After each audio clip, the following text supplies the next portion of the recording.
Okay, so I just stopped at an estate sale a few minutes ago on my way on my commute, and that basically is what can happen. It's basically how do you source inventory when you really don't have much time or no time.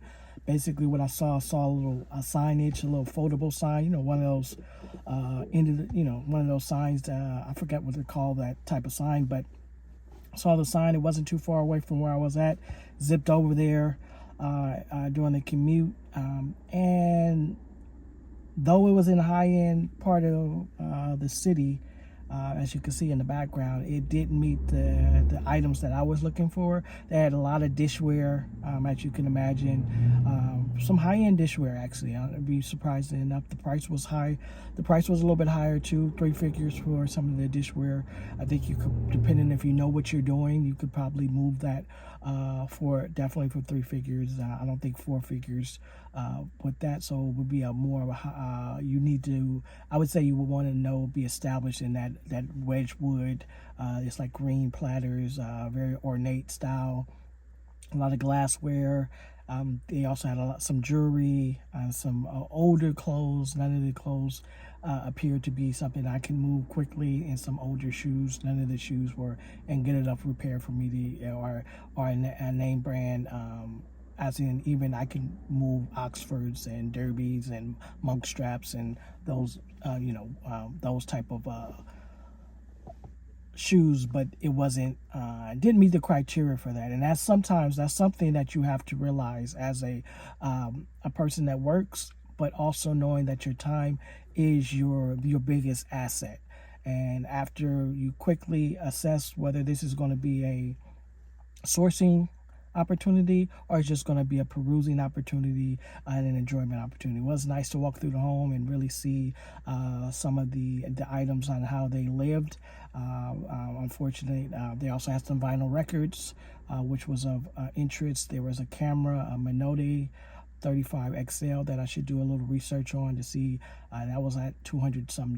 So I would assume that it was priced that way because it is an expensive older style camera. I have to do a little research on that quickly. The estate sale is happening tomorrow as well, so it's not a lot of competition. So if I were to go back, it would not be a problem. But you have to make quick assessments to utilize your time quickly and efficiently, and not all the times is that location or this particular location you have to buy something because you are there. And that really spoke to what I saw in a video. I saw a YouTube video not too long ago, literally this week, about a gentleman, a young guy that basically we bought the pods. You could buy those pods that shipping pods. So the pod that he was able to purchase, the pod was full of streetwear, hype beast type stuff, just very the type of stuff you might see like a young New Yorker with, or somebody from London with, or Tokyo with, or some of the hype beasters, which is the younger crowd of going after these sought after shoes and streetwear items and specialty items, Off-White and Virgil Abloh and Kaws, KAWS, a lot of that. And I was surprised that you were able to, one, get those at auction, and two, the amount of materials that he was able to get. And it sounded like he only paid $2,000 to $3,000 for it, but it was probably well over 60 to, I would say, at least 30 to, I didn't finish the video, 30 to 80,000 just worth of goods. But it would take you a significant amount of time to sell those, because you need to find the right buyer, the right type of buyers for those. Maybe eBay. Locally, you might want to get into some of the forums. But that would be more of an interest to me, paying $2,000 to $5,000 for a pod full of goods that I can sell off over the next, sell off over the next year. That would probably take me a year because I don't have all the connections. But that just really lets you know, like, sometimes you just have to figure it out, go about it the way that you want to go about it.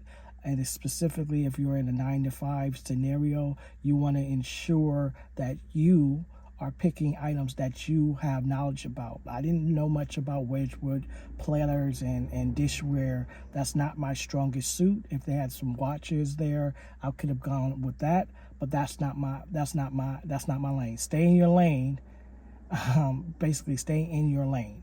And sometimes that's the best approach when you have a short amount of time, but you need to create the ultimate value. Yes, you want to raise your average selling price and get items for $10 to $20 that you can sell for $200 to $300, but not all the time are you going to land and get that. So you just have to be decisive, be quick, and then just stay in your lane. And that's sometimes the best thing you can do is stay patient, and sometimes the best move is no move. And if you understand that, once you get that wrapped in, the best move is no move, and it may open up new opportunities for you to start thinking outside the box. That video gave me a thought process. I have to go down the rabbit hole and really figure this out. You may, if you see me in a couple videos getting that pod, that was based off of this video, what I saw, because that was exactly what I'm looking for. I'm looking to get something at scale for maybe 10 to 20% of value, and extract out the other 80 to 100% in value.